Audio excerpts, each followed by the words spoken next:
سلام خدمت دوستان عزیز. یه بورد پکیج ایران رادیاتور اومده برای تعمیر.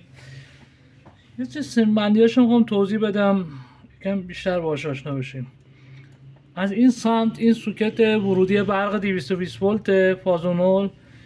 بعد سوکت بعدی که داریم دو تا پین اولیش برای شیر گازه، وسطی خالیه، دو تا پین بعدیش برای فنه.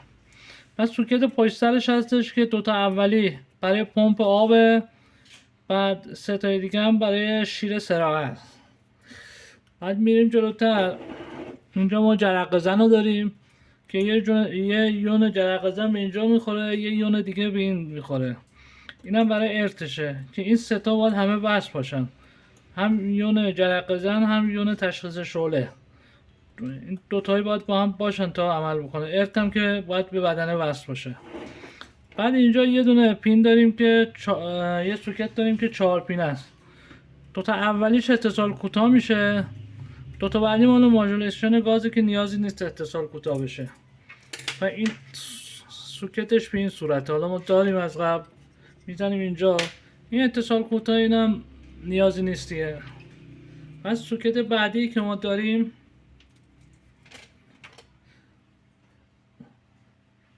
این سوکت از سمت چپ، سوکت تقریبا 5 پینه. دوتا اولی که اتصال کوتاه میشه، ترموستات حد. بعد دوتا یعنی میشه 3 4 که خالیه 5. یک کلید 0 و 1 بهش وصل میشه که برای پرشر دوده. بعد سوکت بعدی هم اینه که یه دونه 7 پینه است. از سمت پین هفتم شروع میکنیم به این ور. یه دونش میشه سنسور NTC آب گرم مصرفی که یه دونه مقاومت 10 کیلو بهش بستیم. بعدش هم میشه سنسور NTC گرمایش، اونم مقاومت 10 کیلو بهش بستیم. بعدش که فلومتر 3 تا سیم داره که نیازی نداریم اونو برای تست. من چیزایی که داریم اینا بودن توضیح دادیم. اینم ترموستات اتاقیه. حالا برای روشن کردنش میتونیم سنسور رو وصل کنیم.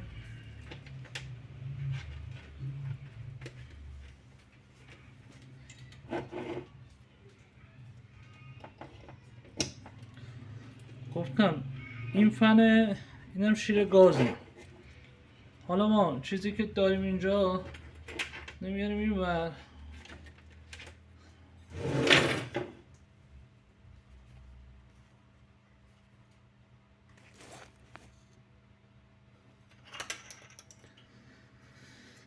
یه دونه ارت داریم که وصلش میکنیم.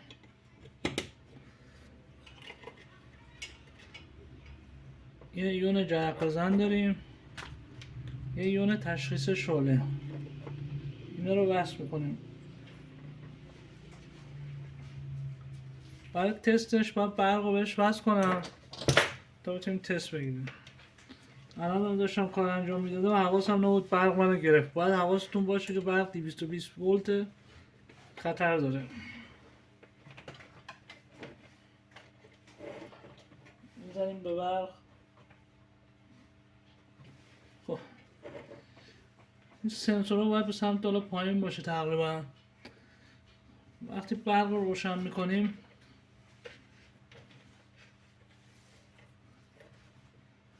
اینه که روشن میکنیم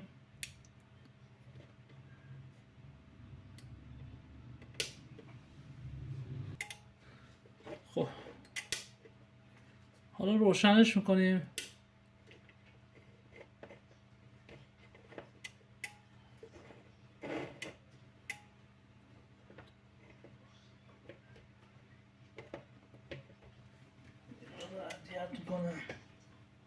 خب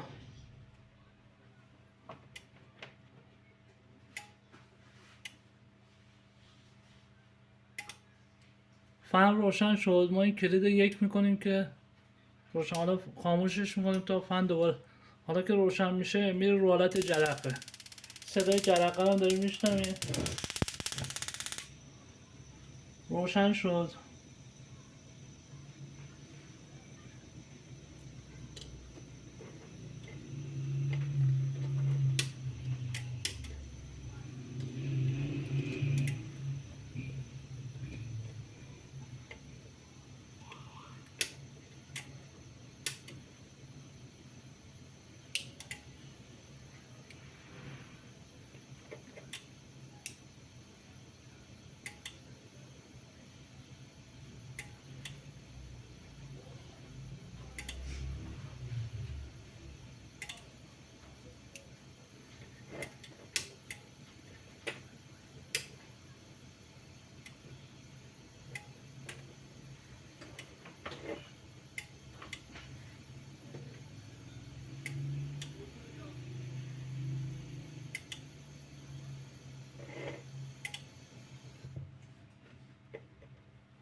اینو در اذیت که سینکشی اینجا مشکل داشت.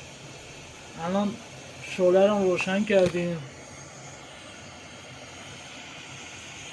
و کامل میبینید که تشخیص شعله‌ش هم به خوبی انجام شده.